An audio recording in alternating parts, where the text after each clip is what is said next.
नमस्कार भाइयों, स्वागत है आपका आपके अपने यूट्यूब चैनल फार्मर्स लॉ पे। तो जो आईसीआर का एग्ज़ाम है जो हो गया है कुछ का और कुछ का 22 को होना है, तो उनकी एक सभी का एक फीडबैक आ रहा है कि पेपर हार्ड था या सही से नहीं हुआ। जो मैं स्टार्टिंग से आपको बात बता रहा था कि आप ज़्यादा से ज़्यादा प्रायोरिटी एनसीईआरटी बुक्स को दें, क्योंकि जो आपके एनसीईआरटी बुक्स हैं वो जो आईसीआर का जो आपका एग्ज़ाम है वो सेंटर का एग्ज़ाम है, सेंटर कंडक्ट करवाता है इसको। तो ये आईसीआर को मेन जो आईसीआर वाले हैं, जो आईसीआर का एग्ज़ाम है वो किसको मेन जो एनसीईआरटी है उसको ज़्यादा प्रायोरिटी देता है, ना कि आपके जो कोचिंग्स के 500 पन्ने भरवाए हैं उनको। और उनमें से मैं बता दूं आपको, मेरे को स्टूडेंट्स का मैंने फीडबैक लिया है कि जो कोचिंग्स वाले टॉपिक में कुछ भी नहीं छुड़वा रखे, तो बहुत बहुत हाई हाई लिखवा रखा था, बहुत ऊंचे लेवल का। उसमें से कुछ भी एक लाइन भी पुटअप नहीं हुई है। एनसीईआरटी बेस्ड पेपर था और थोड़ा सा लैंग्वेज घुमा के दी हुई थी। तो इससे पहले मैं बता दूं, मैंने आईसीआर की केमिस्ट्री के 3 वीडियो अपलोड कर रखे हैं। जिन भाइयों ने नहीं देखे हैं, जिनका एग्जाम एक बार बहुत अगर अच्छा स्कोर करना चाहते हो ना आप, तो एक बार ज़रूर देखो। और इससे पहले बायोलॉजी के मैंने लगभग 4 वीडियो अपलोड कर रखे हैं, उनका लिंक भी मैं डिस्क्रिप्शन में दे दूंगा, आईसीआर स्पेशल। उनसे आपको क्या पता लगेगा कि किस लेवल के क्वेश्चंस आ रहे हैं, क्या लैंग्वेज है, कैसे ऑप्शंस है, कैसे पेपर हैंडल करना है अपने को, और क्या चीज़ पढ़नी है। मैं फिर से बार बार बता रहा हूँ आपको कि ज़्यादा से ज़्यादा फोकस एनसीईआरटी पे करें, बिकॉज जो सेंटर का एग्ज़ाम है ये आपके राजस्थान बोर्ड की है, यूपी जो इनकी स्पेशलिस्ट जो बुक्स चल रही है स्टेट वाली, इनको महत्व नहीं देता है, ये एनसीईआरटी को महत्व देता है। ना ही आपकी कोचिंग चाहे कितनी बड़ी हो उसके नोट्स को इंपॉर्टेंस देता है। तो इसके लिए जो सबसे बेस्ट स्टडी मैटर रहेगा आपके लिए वो एनसीईआरटी बुक्स रहेगी। स्टार्ट करते हैं। तो मैं एक चीज़ बता दूं, इस वीडियो में 83 नंबर के क्वेश्चन से स्टार्ट कर रहा हूं। तो इसका जो बैक पार्ट है उसमें हमने लगभग 82, ये जो आप देख रहे हो 82 तक सोल आउट कर लिए हैं। नेक्स्ट जो इसका बैक वीडियो था उसमें, तो एक बार उसका लिंक भी मैं दे दूंगा, सभी भाई विजिट जरूर करें, ये आपके लिए बहुत ही ज़्यादा यूजफुल होंगे वीडियो एनसीईआरटी बेस है। स्टार्ट करते हैं आज के क्वेश्चंस। कि मार्सुपिलियसी का उदाहरण है, मार्सुपिएलिया का उदाहरण है क्या है, माइक्रोपस। जो माइक्रोपस है वो इसका उदाहरण। नेक्स्ट क्वेश्चन देखते हैं कि 84 नंबर का, अपना 84 नंबर का क्वेश्चन देखते हैं कि मूत्राशय अनुपस्थित होता है। 84 मूत्राशय किन में अनुपस्थित होता है, जो सरीसृप है ना उनमें मूत्राशय अनुपस्थित होता है, सरीसृपों के अंदर। अब सरीसृपों के अंदर कौन कौन आ रहा है, सरीसृपों में ये सारे आ रहे हैं, छिपकली, मछली, मगरमच्छ, ये सारे आ रहे हैं। 84 नंबर का जो अपना क्वेश्चन है उसका जो राइट आंसर है 84 का, वो है इसके अंदर डी। 84 में क्या आएगा, डी। जो छिपकली, मगरमच्छ, सर्प, इनमें मूत्राशय अनुपस्थित होता है। नेक्स्ट क्वेश्चन देखोगे 85 कि निम्न में से किस सरीसृप का हृदय 4 कोष्ठीय होता है। कौन सा सरीसृप है जिसका जो हृदय होता है, हार्ट होता है, वो 4 कोष्ठीय होता है, 4 भागों में बटा होता है, 4 पार्ट में बटा होता है। तो 85 नंबर का जो क्वेश्चन है उसका जो अपना राइट आंसर है वो बी है।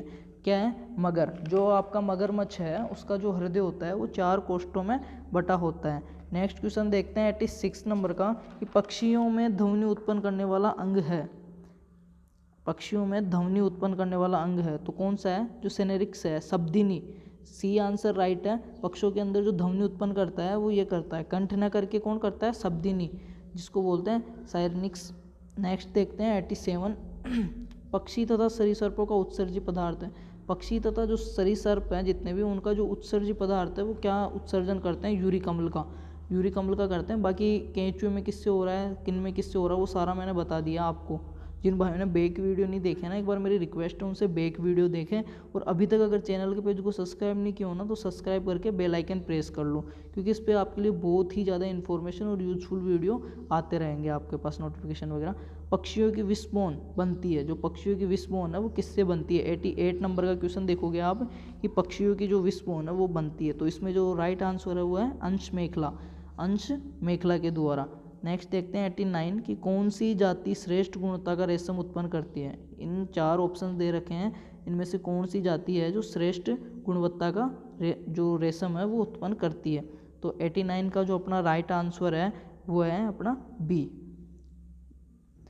बॉम्बेक्स मोरी। नेक्स्ट देखते हैं 90 नंबर का क्वेश्चन कि मधुमक्खी में ड्रोन्स जो नर होते हैं वो किससे उत्पन्न होते हैं। मधुमक्खी के बारे में बिल्कुल क्वेश्चन आता है एपिकल्चर का।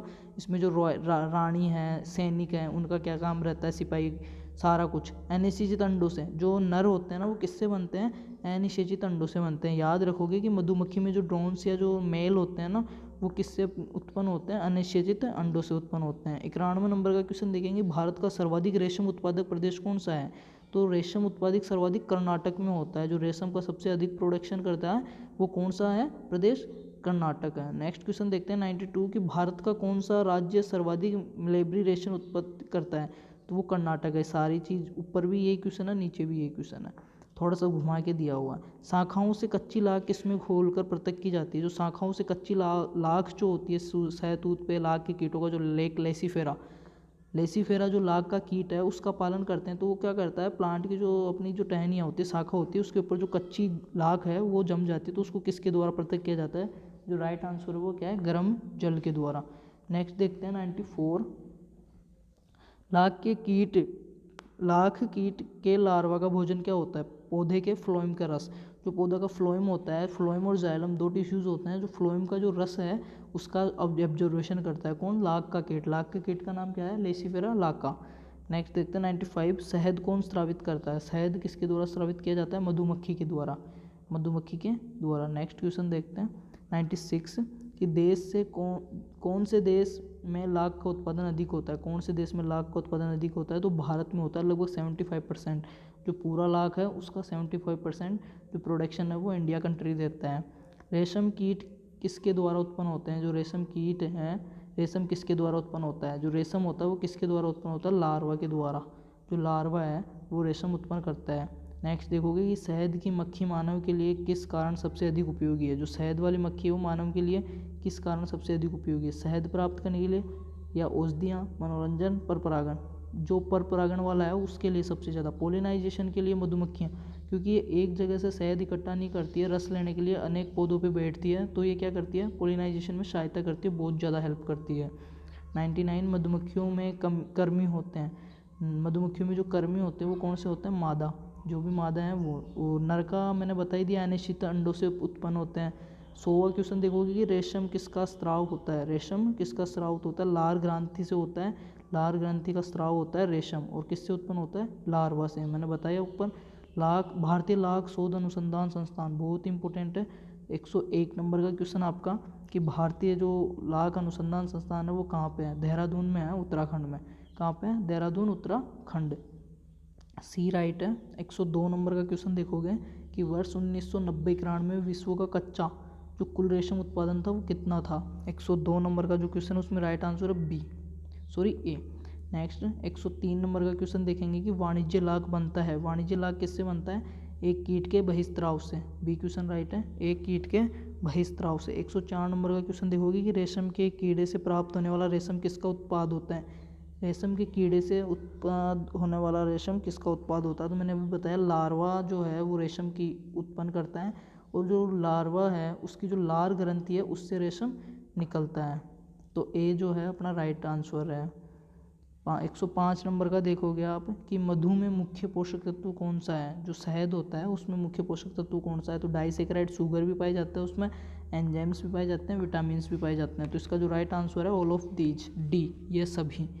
106 देखोगे कि रेशम क्या है? रेशम एक प्रकार से प्रोटीन होता है। रेशम क्या है? एक प्रकार का प्रोटीन है। राइट आंसर सी है। 107 देखेंगे लाख में कितने प्रतिशत रेजिन होता है? लाख में कितने परसेंट रेसिन होता है? तो 68 से 90% तक रेसिन पाया जाता है लाख के अंदर। नेक्स्ट देखते हैं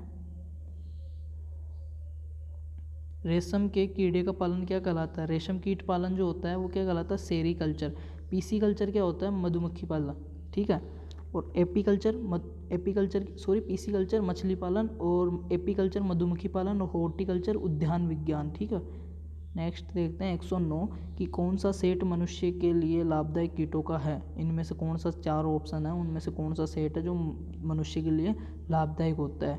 तो मधुमक्खी, लाख का कीड़ा और कोलचिसिन कीड़ा, तीनों ही लाभदायक है। मधुमक्खी पोलिनाइजेशन में और शहद में है, लाख का कीड़ा लेख उत्पादन जो लाख का उत्पादन उसमें है, और ये वाला भी मनुष्य के लिए लाभदायक में आ रहा है। नेक्स्ट देखते हैं रेशम, मधु एवं लाख होते हैं। रेशम, मधु एवं लाख होते हैं सामाजिक कीटों के स्राव पदार्थ। जो सामाजिक कीट किसको बोलते हैं? जो खुद की कॉलोनी बनाकर रहते हैं। जैसे जो मधुमक्खी है वो भी एक खुद का छत जो बना के रहती है, घर कॉलोनी में भी रहती है, समुदाय की तरह रहती है, तो सामाजिक कीट उनको बोलते हैं।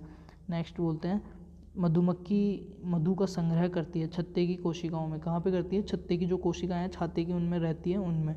रानी मधुमक्खी एक दिन में कितने अंडे दे देती है? लगभग 3000 अंडे। जो रानी मधुमक्खी है जो क्वीन होती है इसकी, वो कितने अंडे देती है? लगभग 3000 अंडे एक दिन के दे देती है। लाख का मुख्य उत्पादक है, लाख का मुख्य जो प्रोडक्शन करने वाला, मेन प्रोडक्शन वाला है, वो कौन सा देश है? भारतवर्ष। ये मैंने ऊपर भी बताया, लगभग 75% जो प्रोडक्शन है वो इंडिया करता है। मधु में पानी पाया जाता है, शहद के अंदर पानी कितना पाया जाता है? लगभग 17% तक पाया जाता है। दीमक की बस्ती में रानी की संख्या होती है। जो दीमक मैंने बताया, दीमक की जो बस्ती होती है पूरी, एडेंटोटर्मिस अबेसस दीमक का नाम है, और इसकी जो संख्या होती है वो 1 होती है। किसान का मित्र कहलाता है केंचुआ। जो अर्थवॉर्म है उसको फेरेटिमा पोस्थुमा जिसका नाम है केंचुआ, वो किसान का मित्र कहलाता है। कौन सा कीट सामाजिक है? इनमें से कौन सा कीट सामाजिक है? तो इनमें से दीमक जो है सामाजिक कीटों के अंतर्गत आता है।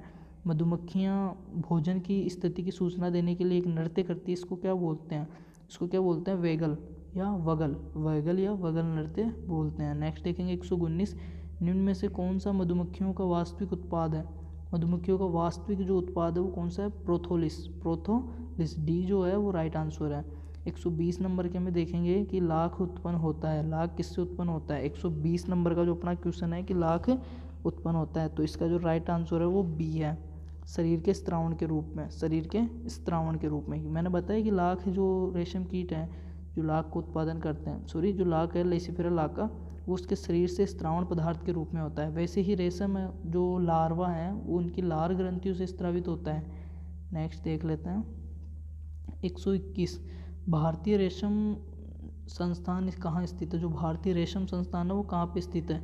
121 नंबर का जो अपना राइट आंसर है वो डी है, मैसूर कर्नाटक में। एपीकल्चर किससे संबंधित है? मधुमक्खी पालन से। दीमक अंडे देती है। दीमक कहाँ पे अंडे देती है? मिट्टी के अंदर देती है। टिड्डी का दल किस समुदाय से संबंधित है? लोकस्टा, लोकस्टा सिस्टासिरिया गिरगोरिया जो इसका नाम है, और इसका जो समुदाय है वो कौन है? लोकस्टा। नेक्स्ट देखते हैं, कोकून में रेशम के धागे को परस्पर जोड़ने वाले पदार्थ कौन सा होता है? कोकून में रेशम के धागे को परस्पर जोड़ने वाला जो पदार्थ है वो कौन सा होता है? सेरिसीन। कौन सा होता है? सेरिसीन। नेक्स्ट देखते हैं 126, मध्य प्रदेश का मुख्य रेशम उत्पादक जिला है रायपुर। रायपुर के अंदर मध्य प्रदेश का जो रायपुर जिला है वो मुख्य रेशम का प्रोडक्शन करता है।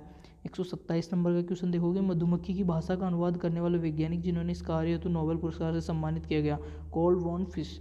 जो कोल्ड वॉन फिश वैज्ञानिक थे उन्होंने मधुमक्खी की जो लैंग्वेज है उसका क्या किया था? अनुवाद किया था। इसके लिए उनको नोबेल पुरस्कार भी सम्मानित किया गया था। मधुमक्खी के पुष्पों से परागकण संचित करके कुछ समय के लिए कहाँ रखती है? जैसे मधुमक्खी एक पुष्प पे गई, वहाँ से उसने रस जो था वो चूस लिया और वो दूसरे पे जा रही है, तो जो पोलिनाइजेशन परागकण है, परागण के लिए जो उसने उठाए उसके पैरों पे चिपक जाते हैं, तो उसका राइट आंसर क्या है? उसके टांग या पैर पे। देखेंगे मधुमक्खी पुष्पों से परागकण संचित करके कुछ समय के लिए कहाँ पे रखती है? उनको अपनी टांगों के ऊपर रखती है। जब वो दूसरे पुष्प पे बैठती है तो वहाँ पे उनको छोड़ देती है। 129, उभयलिंगी कीट है। उभयलिंगी कीट कौन सा है? केंचुआ है, जो एक ही मतलब जीव के अंदर नर और मादा दोनों पाए जाते हैं। लाभदायक कीट है, तो जो मधुमक्खी है ना वो लाभदायक कीटों के अंतर्गत आती है। 131, निम्न में से किसके द्वारा लाख का निर्माण किया जाता है? लेसिफेरा लाका। मैंने पहले भी बताया जो लाख का कीट है लेसिफेरा लाका है। कौन सा रेशम सर्वश्रेष्ठ होता है? बेस्ट क्वालिटी का रेशम है वो कौन सा होता है? एरी रेशम। एरी रेशम। 133 देखोगे, किस प्रकार की मधुमक्खी में पिचकहीन डंक मिलता है? तो किस प्रकार के में पाया जाता है? 133 का जो राइट आंसर है वो सी, रानी मक्खी के अंदर पाया जाता है इस प्रकार का दंड। नेक्स्ट देखते हैं कि किस मधुमक्खी में मोम की ग्रंथियाँ पाई जाती हैं? तो जो सेवक मधुमक्खी है उसमें मोम वाली ग्रंथियाँ पाई जाती हैं। टिड्डे का बाह्य आवरण बना होता है काइटिन का बना होता है। जो टिड्डा है आपका, उसका जो बाह्य आवरण है वो किसका बना होता है? काइटिन का बना होता है। टिड्डा किस संघ का सदस्य है? टिड्डा जो है आर्थ्रोपोडा संघ का सदस्य है। टिड्डे के शुक्राशय में जमा रहता है। टिड्डे के शुक्राशय के अंदर क्या जमा रहता है? वीर्य या शुक्र रस। टिड्डे के जो शुक्राशय है उसके अंदर वीर्य या शुक्र रस का जमा होता है। 138वां देखोगे कि दीमक का सही वर्गीकरण है। दीमक का सही वर्गीकरण, तो दीमक जो है आपका ओडोंटोट्रमिस अबेसस वो आइसोप्टेरा का है।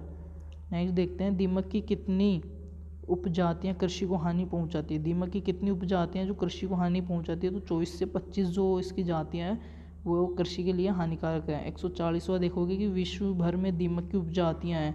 विश्व के अंदर दीमक की उपजातियाँ कितनी हैं? 1900। और एक चीज़ बताऊँ दीमक के बारे में, दीमक एकमात्र ऐसा कीट है जो फसल में सिंचाई करने से इसका प्रभाव कम हो जाता है। नेक्स्ट देखते हैं, टिड्डियों का आर्थिक दृष्टि से महत्व है। टिड्डियों का आर्थिक दृष्टि से क्या महत्व है? कि जब टिड्डी का आक्रमण हो जाता है ना, तो ये क्या करती है, खड़ी फसलों को एक साथ ऐसे मतलब चौपट कर जाती है, तो खड़ी फसलों को बहुत अधिक नुकसान पहुंचा जाती है। किसान के लिए टिड्डियाँ बहुत ही हानिकारक है। अब की बार तो बहुत ही इनका अटैक हुआ है। 142 देखते हैं कि टिड्डी की अंतर्राष्ट्रीय समस्या पर सबसे पहले शोध किसने किया था। जो टिड्डी की अंतर्राष्ट्रीय समस्या है, जो टिड्डी की पाकिस्तान से आती है मेनली, इसका जो किया था वो किसने किया था, सर बोरिस उबराउन ने।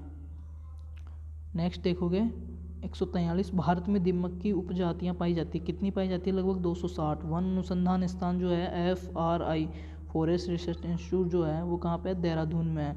दीमक का मुख्य भोजन क्या है, सेलुलोज। दीमक का मुख्य भोजन सेलुलोज, और दीमक के आंत में जो प्रोटोजोआ पाए जाते हैं ना, वो सेलुलोज का पाचन करते हैं। तो ये हमने मतलब 83 से स्टार्ट किया था, 83 से और 145 तक कर लिए हैं। इससे पहले मैंने 82 क्वेश्चन वाला जो वीडियो है वो अपलोड कर दिया था। जिन भाइयों ने नहीं देखा वो देख लें। और ये इनके ऑल ओवर 145 की आंसर की है। ये जो है इनकी आंसर की है पूरे 145 क्वेश्चंस की। तो आप इसको वीडियो को पॉज करके मिला लेना, देख लेना। बाकी मेरे को मैसेज कर देना, मैं आपको व्हाट्सअप कर दूंगा PDF। बाकी सभी को बेस्ट ऑफ लक, अच्छे से तैयारी करो और बिल्कुल माइंड सेटअप करके जाना। पेपर में नेगेटिव मार्किंग करनी नहीं है, अच्छे से पॉजिटिविटी माइंड फ्री होकर पेपर देना है। तो सभी को बेस्ट ऑफ लक। वीडियो को ज़्यादा से ज़्यादा शेयर करें, लाइक करें, और अभी तक चैनल के पेज को सब्सक्राइब नहीं किया हो ना, तो सब्सक्राइब करके बेल आइकन प्रेस कर लो। बाकी ज़्यादा से ज़्यादा शेयर करना। धन्यवाद।